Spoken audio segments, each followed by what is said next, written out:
Hello students, आज हम करते हैं चैप्टर 1 का फुल रिवीजन। 1 मार्क्स क्वेश्चन जो है आपके फुल्ली रिवाइज हो जाएंगे। तो पहला चैप्टर जो है हमारा है रियल नंबर्स, वास्तविक संख्याएं। रियल नंबर्स में दो तरह की संख्याएं शामिल होती हैं, परिमेय संख्याएं और अपरिमेय संख्याएं। परिमेय संख्याएं यानी कि रैशनल नंबर्स, इंग्लिश में इसको रैशनल नंबर्स बोलते हैं और इंग्लिश में इसको इररेशनल नंबर। रैशनल नंबर किनको बोलते हैं हम? जो संख्याएं p बाय q के रूप में लिखी जा सकती हो, और q जो है should not be equal to 0। और p और q दोनों क्या होने चाहिए? p and q are coprime. Coprime किसको बोलते हैं बेटा? सह अभाज्य। क्या होते हैं ये? सह अभाज्य। तो इसको बोलते हैं हम रैशनल नंबर। इररेशनल नंबर को हम p बाय q के फॉर्म में नहीं लिखते।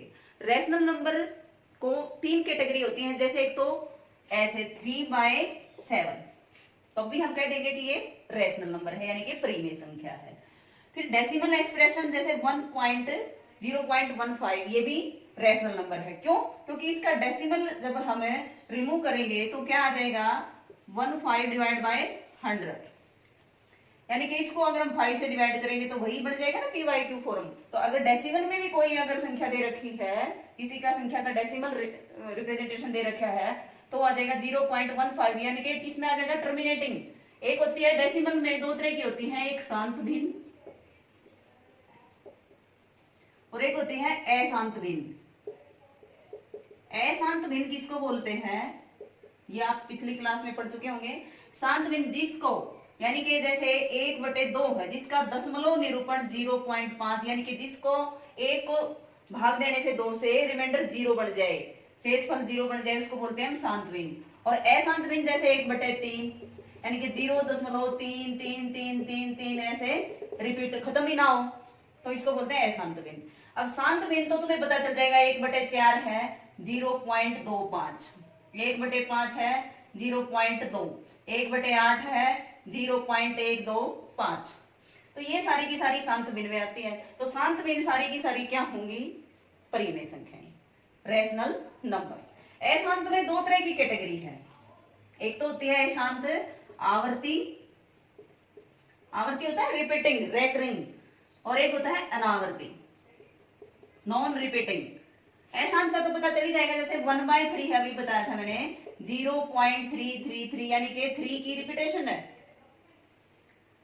तो इसको बोलेंगे हम अशांत भी है भाई। डेसिमल डेसिमल यानी कि ये खत्म भी नहीं हो रहा है, लेकिन 3 की आवृत्ति हो रही है, इसको हम 0.3 के ऊपर बार है। ऐसे 0.47 इसके ऊपर बार होता है, इसका मतलब क्या होगा? 0.4747 किसकी रिपीटेशन है? 47 की। तो जिसकी रिपीटेशन है उसको बोलते हैं आवर्ती, अशांत आवर्ती। अशांत शांत भिन्न को बोलते हैं टर्मिनेटिंग और अशांत भिन्न को बोलते हैं नॉन टर्मिनेटिंग। तो ये नॉन टर्मिनेटिंग एंड रेकरिंग हो गया, यानी कि रिपीटिंग। और अनावर्ती नॉन टर्मिनेटिंग एंड नॉन, जैसे √2 है 1.414 फिर कुछ आता जाएगा, तो ये ना तो इसकी खत्म हुआ ये डेसिमल और ना ही ये रिपीट हुआ, तो इसको बोलते हैं अनावर्ती। जैसे 0.23 फिर 5 आ गया, फिर 0 फिर 1 3 6 7, तो ये किसी की भी रिपीटेशन नहीं है, तो ये भी क्या हो गया? Non terminating and non recurring is called irrational number.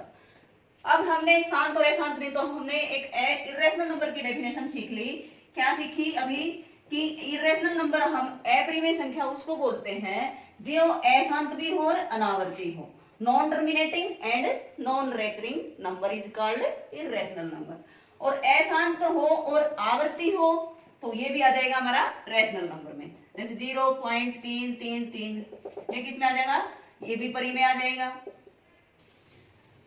0.15 फिर 1.5 फिर 1.5 ये भी किस में आ जाएगा? परिमेय में आ जाएगा। और 0.13 यानी कि आगे डैश डैश ना भी लगाया, इसका मतलब टर्मिनेटिंग है, ये टर्मिनेटिंग। अब टर्मिनेटिंग और नॉन टर्मिनेटिंग का इसमें कैसे पता चलेगा?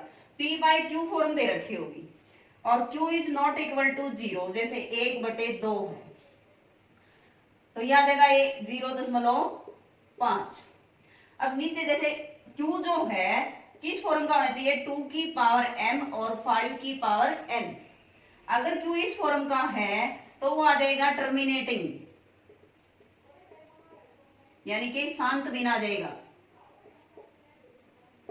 और 2 बाई इस फॉर्म का non negative, m and n क्या आने चाहिए, m और n क्या होने चाहिए, नॉन नेगेटिव नंबर, यानी कि पॉजिटिव होने चाहिए ये m और n।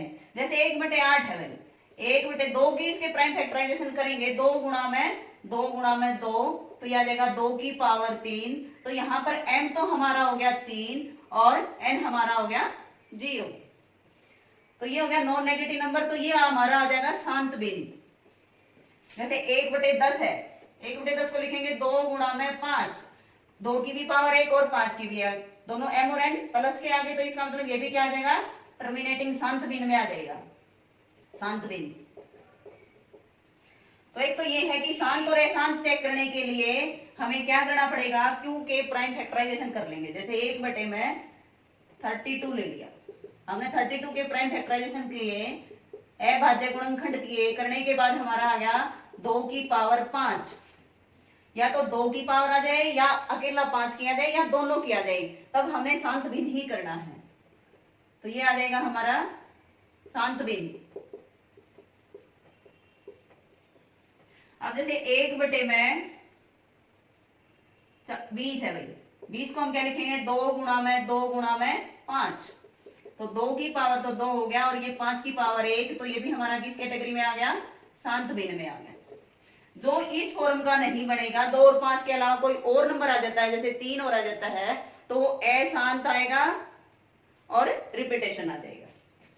तो ये था हमारा शांत और अशांत चेक करने का फॉर्मूला, कौन से परिमेय होते हैं और कौन से अपरिमेय होते हैं। अब रूट वाले जितने भी हो, वर्गमूल 2, वर्गमूल 3, वर्गमूल 4 को छोड़ के, स्क्वायर नंबर जो भी है ना, जैसे 4 है, परफेक्ट स्क्वायर जिसका हो, जैसे 4, 1, कौन से छोड़ने हैं, 1, 4, 9, 16। अगर इनका वर्गमूल तो आ जाए तो कौन सी कैटेगरी आ जाएगी, परिमेय संख्या में। कौन सी कैटेगरी आ जाएगी, परिमेय संख्या। और बाकी जैसे वर्गमूल 5, वर्गमूल 6, वर्गमूल 7, वर्गमूल 8, वर्गमूल 8 को हम कैसे करते हैं, 8 के प्राइम फैक्टराइजेशन करेंगे तो ये आ जाएगा 2 गुणा 2, एक पेयर में से एक बाहर आ जाएगा, तो 2 वर्गमूल 2 लिखेंगे। वर्गमूल 9 इसमें आ गया भाई, ये परिमेय हो गया, तो वर्गमूल 10। तो ये जिनका जो परफेक्ट स्क्वायर नहीं है, पूर्ण वर्ग संख्या नहीं है, उनका वर्गमूल लेंगे तो वो अपरिमेय संख्या में आ जाएगा। एक और ये स्पेशल है नोट, पाई एक जो है अपरिमेय संख्या है, पाई। और पाई की वैल्यू हम अप्रोक्सीमेट लेते हैं 22/7। अगर 22/7 तो आ जाए तो वो तो क्या आ जाएगी, परिमेय संख्या। और पाई अगर इस सिंबल में लिखा आ जाता है पाई, तो वो एक अपरिमेय संख्या होगी। ये 1 नंबर मार्क्स में आ सकता है। इसके बाद डेसिमल का हो गया। अब 2 परिमेय संख्याओं का एड एंड सब्ट्रैक्ट, इनके ऊपर ऑपरेशन देखेंगे। परिमेय प्लस में परिमेय, आंसर क्या आएगा, परिमेय। परिमेय संख्याओं के ऊपर कोई भी अगर ऑपरेशन लगाएंगे, ऑपरेशन यानी कि प्लस माइनस गुणा और भाग, दोनों परिमेय है, दोनों के बीच में प्लस है, तो वो भी एक परिमेय संख्या ही रहेगी। जैसे 3 भी परिमेय और 4 भी परिमेय, 3/7 और 4/7, जो इसका आंसर आएगा वो भी एक परिमेय संख्या ही आएगी। अगर 3/4 माइनस 1/2, जो आंसर आएगा वो भी एक परिमेय संख्या आएगी। अगर इनकी गुणा करेंगे तो वो भी एक परिमेय संख्या ही आएगी। अगर इनको भाग करेंगे वो भी एक परिमेय संख्या ही आएगी। तो ये क्लियर हो गया कि 2 परिमेय संख्याओं के बीच में अगर बीच में प्लस माइनस गुणा या भाग है, भाग में बस 0 को छोड़ करके, क्यों 0 नहीं होना चाहिए, तो सभी की सभी परिमेय संख्याएं हो जाएंगी। अब अपरिमेय क्या होगा, एक परिमेय, अगर अपरिमेय को इसमें शामिल कर लिया जाए, एक परिमेय और एक अपरिमेय का जोड़ क्या आएगा, अपरिमेय ही आएगा भाई। अब ये इसके ऊपर फॉर्म ऐसे क्वेश्चन बनेंगे कैसे, देखो 2 क्या है, परिमेय, और वर्गमूल 3 क्या है, वर्गमूल 3 क्या है, अपरिमेय। तो फाइनली ये पूछ लिया, बताओ कि ये परिमेय है अपरिमेय, तो आपने क्या बोलना है, अपरिमेय। अब आगे जैसे 2 वर्गमूल 3, 2 परिमेय और वर्गमूल 3 अपरिमेय। जैसे 3 वर्गमूल 5, वर्गमूल 5 है परिमेय और 3 परिमेय, दोनों के बीच में ऑपरेशन क्या लग गया, मल्टीप्लाई का, गुणा का, तो ये भी क्या होगी, अपरिमेय। एक परिमेय होगी और एक अपरिमेय होगी, चाहे वो डिवाइड हो, चाहे वो माइनस हो, चाहे प्लस हो, तो वो अपरिमेय ही संख्या कहलाएगी। तो ये हमारी क्या होगी, अपरिमेय। क्लियर। तो एक परिमेय और एक अपरिमेय के ऊपर एक रेशनल और एक इरेशनल के ऊपर जो भी ऑपरेशन लगेगा, प्लस माइनस गुणा और भाग, तो इनके ऊपर जो हमारी जो आंसर आएगा, रिजल्ट आएगा, वो हमारा क्या रहेगा, अपरिमेय ही रहेगा। तो ऐसे क्वेश्चन 1 मार्क के आ सकते हैं। अब क्या लेते हैं कि दोनों अगर अपरिमेय संख्या हो जाए तब क्या होगा, अपरिमेय प्लस अपरिमेय, तो रिजल्ट क्या होगा, परिमेय भी हो सकता है और अपरिमेय। परिमेय भी बन सकता है, परिमेय या अपरिमेय, रैशनल और इरेशनल, में और में नॉट, बन भी सकते हैं और नहीं भी, वो हमारे रिजल्ट के ऊपर देखेंगे। जैसे अपरिमेय संख्या होगी वर्गमूल 3 और अगली वर्गमूल 3, अगली वर्गमूल 2, फाइनल इनका जोड़ तो यही रहेगा, हम ऐड कर ही नहीं सकते, तो ये क्या रहेगा, अपरिमेय रहेगा। अब जैसे ये आ जाता है माइनस, जैसे ये क्या होगी भाई, अपरिमेय होगी ना, बताया था, ये पिछले उससे आ गया, ये परिमेय और ये अपरिमेय। एक परिमेय और एक अपरिमेय के ऊपर माइनस का ऑपरेशन लग गया तो अपरिमेय बन गया फाइनली क्या बन गया, ये अपरिमेय, इरेशनल नंबर। और अगली अपरिमेय संख्या ले ली हमने प्लस के 3, तो ये भी क्या होगी हमारी अपरिमेय। अब देखो दोनों अपरिमेय को जोड़ दिया हमने, जोड़ा तो ये प्लस माइनस कैंसिल हो गए, फाइनली आंसर हमारा रह गया 2, और 2 हमारा क्या बन गया, परिमेय। वो हम सोल्व करने के बाद ही डिसाइड करेंगे कि वो परिमेय बचती है या अपरिमेय। जैसे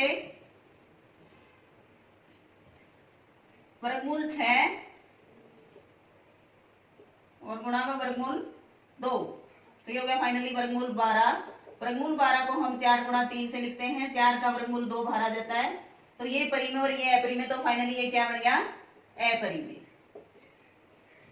जैसे एक 2 वर्गमूल 3 और अगली वर्गमूल 3 और इसको ऑपरेशन लगा दिया मल्टीप्लाई का, तब भी ये क्या बन जाएगा, परिमेय बन जाएगा। डिवाइड का होगा तब भी परिमेय, मल्टीप्लाई का होगा तभी, क्योंकि डिवाइड करेंगे तो 2 वर्गमूल 3 डिवाइड बाय वर्गमूल 3, तो आंसर आ गया हमारा 2, और 2 वर्गमूल 3 मल्टीप्लाई अगर हम करेंगे ये भी परिमेय बन गया। अगर मल्टीप्लाई करेंगे तो वर्गमूल 3 और वर्गमूल 3 क्या होता है, 3 ही होता है, 3 दूनी 6, तो ये 6 भी क्या हो गया, परिमेय। तो इस तरह से भी क्वेश्चन आ सकते हैं, वो आपने क्वेश्चन देखने हैं। इसके बाद है यूक्लिड डिवीजन लेमा मेथड जो बताया था, उसमें क्या है, इसको क्या बोलते हैं भाई, बी से डिवाइड करेंगे, ये तो ये भी आ सकता है, यहाँ रिमाइंडर ए जो है, जो जिसको हम भाग देते हैं इसको क्या बोलते हैं, भाज्य। क्या बोलते हैं इसको, भाज्य। और जिसे भाग देते हैं उसको क्या बोलते हैं, भाजक। और ये भागफल और ये शेषफल, रिमाइंडर। अब यूक्लिड डिवीजन लेमा मेथड का इसमें क्या निकालते समय इसका यूज करना है, एचसीएफ। जब हम एचसीएफ निकालते हैं, एक तो ये आर के ऊपर कंडीशन आ सकती है, जैसे ऐसे ऐसे करें ना, ए किसके इक्वल है, बी और क्यू की मल्टीप्लाई और प्लस में आर, और आर ये आ सकता है कि अगर A is equal to B Q plus R, तो आर के ऊपर क्या कंडीशन है, आर 0 या 0 से बड़ा, क्योंकि शेषफल 0 भी हो सकता है और 0 से बड़ा भी हो सकता है, लेकिन किससे छोटा मिलेगा हमेशा, जिससे हम भाग देंगे, किससे भाग देंगे, बी से, भाजक से हमेशा छोटा होगा। तो ये आर के ऊपर कंडीशन है, ये ऑप्शन में आ सकता है कि आर की कंडीशन क्या होगी, 0 या 0 से बड़ा और बी से छोटा। फिर है एचसीएफ निकालते समय, अगर आर 0 है, मान लिया आर यूज रिमाइंडर 0 है, सीधा 0 आ गया, तो उसका एचसीएफ क्या होगा, बी। अब एचसीएफ कैसे निकालेंगे, 2 नंबर का, जैसे 15 और 20 का एचसीएफ निकालना भाई, एचसीएफ हाईएस्ट कॉमन फैक्टर। अब 15 बताया था ना, बड़े वाले को बीच में लेके और 15 से भाग देंगे तो ये आ गया 5, अब रिमाइंडर 5 तो 0 तो बचा नहीं, अगर 0 बचता था तो 15 का 15 आंसर आ जाता। अब जो 5 रिमाइंडर बच गया, अब 15 जो है वो भाज्य बन जाएगा और 20 को डिवाइड करेंगे और फाइनली हमारा एचसीएफ कितना आ गया, 5 आ गया। एक होता है एचसीएफ, एचसीएफ की फुल फॉर्म भी आ सकती है भाई, हाईएस्ट कॉमन फैक्टर, और एलसीएम की full form least common multiple. Highest common factor किस लिए बोलते हैं, जैसे 15 है, 15 के अगर हम फैक्टर करें, एक भी होता है 15 का, 3 भी और 5 भी, और 15 के क्या ले लिया हम, 15 के गुणनखंड, 15 के हमने गुणनखंड नोट कर लिए, 1 3 5 15। और ऐसे ही 20 के गुणनखंड क्या क्या होंगे, 1 2 4 5 और 10 और 20। तो इसमें कॉमन कौन सा हो गया, एक तो 1 हो गया और एक 5 हो गया। तो कॉमन फैक्टर लेने हैं भाई, कॉमन फैक्टर कौन से हो गए, 1 और 5। अब इसमें हाईएस्ट बड़ा कौन सा है, 5, तो वो आ गया हमारा 5 HCF। अब HCF इसी तरीके से अगर इसका हम एलसीएम निकालें, एलसीएम का मतलब least common multiple, least common multiple. जैसे 15 के गुणज क्या क्या होते हैं, 15 के गुणज, 15 का पैड़ा टेबल पढ़ते हैं, 15 30 45 और ये 60 ऐसे बढ़ती जाएगी। और 20 के गुणज यानी कि 20 की टेबल, 20 40 60 और 80 लिस्ट। अब इसके कॉमन, लिस्ट कॉमन वर्ड दोनों में आया भाई। अब कॉमन देखो इसमें क्या आया, 15, आगे जाके देखा कि 60 आ गया। तो कॉमन मल्टीपल कौन से हो गए,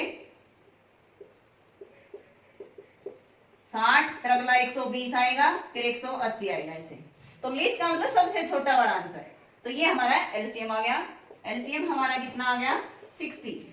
अब दोनों के ऊपर एक किन दो संख्याओं का निकाला हमने, 15 और 20 का। अब एक ये हमारा फॉर्मूला है, क्या है, दो संख्याओं का गुणनफल। जिन दो संख्याओं का हमने निकाला था एचसीएफ और एलसीएम में, तो दोनों संख्याओं का गुणनफल, दोनों संख्याओं का गुणनफल किसके बराबर होगा भाई, एचसीएफ मल्टीप्लाई एलसीएम। अब करके देखते हैं दोनों संख्याओं का गुणनफल। अब गुणनफल देखो, एक तो 15 का निकालना था और एक 20 का। अब दोनों का एलसीएम क्या आ गया, एचसीएफ क्या आया था हमारा 5 और एलसीएम हमारा आया था 60। और इसकी गुणा कितनी आ गई, 15 और 20 की गुणा 300 और इनकी भी गुणा कितनी आ गई, 300। ये बराबर होते हैं। तो ये एक तुम्हारा ये फॉर्मूला बन गया कि दोनों संख्याओं का गुणनफल किसके बराबर होता है, एचसीएफ गुणा एलसीएम। अब ये एक नंबर में क्वेश्चन बनता है कि अगर दो संख्याएं दे रखी हैं और उनका एचसीएफ दे रखा है, मान लिया एक संख्या दे दी 30 और एक संख्या दे दी 45 और इनका एचसीएफ दे दिया 5, एचसीएफ 3 दे दिया, एलसीएम बताओ, एलसीएम क्या होगा हमारा, एचसीएफ इसका 15 लगाओ, 15 है हाईएस्ट कॉमन फैक्टर लेते हैं। और एलसीएम हमारा क्या होगा, 30 गुणा में 45, दोनों संख्याओं का गुणनफल डिवाइड बाय कर देंगे एचसीएफ, अपने आप आ जाएगा 90 आ जाएगा 90। तो दोनों संख्याओं का अगर एलसीएम दे रखा है तो एलसीएम से भाग दे देंगे, एचसीएफ आ जाएगा। अगर एचसीएफ दे रखा है तो एचसीएफ से डिवाइड कर देंगे, दोनों को गुणा करके वो हमारा एलसीएम आ जाएगा। प्राइम फैक्टराइजेशन आएगा, प्राइम फैक्टराइजेशन जैसे 1260 का प्राइम फैक्टराइजेशन करना है, प्राइम नंबर होने चाहिए, यहाँ 4 नहीं लिखते, 4 प्राइम नंबर नहीं है ना, तो यहाँ 2 लिखेंगे, 2 6 12, 2 3 6, 2 ये आ गया 315। अब 3 से डिवाइड करो 105, फिर 3 से 3 3 और 3 बजे 15, फिर 5 से फिर 7, तो ये हमारा क्या 2 गुणा में 2 गुणा में 3 गुणा में 3 गुणा में 5 गुणा में 7। और इसको कैसे फॉर्म में लिखते हैं, 2 की पावर तो हमारी कितनी होगी 2 और 3 की पावर भी 2 और 5 गुणा में 7। इसको बोलते हैं प्राइम फैक्टराइजेशन। तो ये आज हमने सीख लिया कि शांत कौन से हैं, अपरिमेय किसको बोलते हैं, शांत भिन्न कौन सी है, रिपीटेशन किसको बोलते हैं, दो परिमेय के ऊपर ऑपरेशन, एक परिमेय और एक अपरिमेय के ऊपर ऑपरेशन, तो क्या बनता है, रिजल्ट क्या आएगा, परिमेय आएगा या अपरिमेय आएगा। और इसमें शांत कौन सी भिन्न होगी, शांत कौन सी भिन्न होगी, 2 और 5 का अगर m और n पावर है, m और n नॉन नेगेटिव है तो वो आ जाएगा टर्मिनेटिंग नंबर, बगैर उसको डिवाइड करे हम बता सकते हैं कि ये शांत भिन्न है या अशांत। ये 1.3 में है। वर्गमूल 2 एक अपरिमेय संख्या है, वर्गमूल 3 भी अपरिमेय संख्या है। तो ये आपने जो 1 मार्कर क्वेश्चन है वो आपके कंप्लीटली रिवाइज हो गए। ओके बेटा, बाय।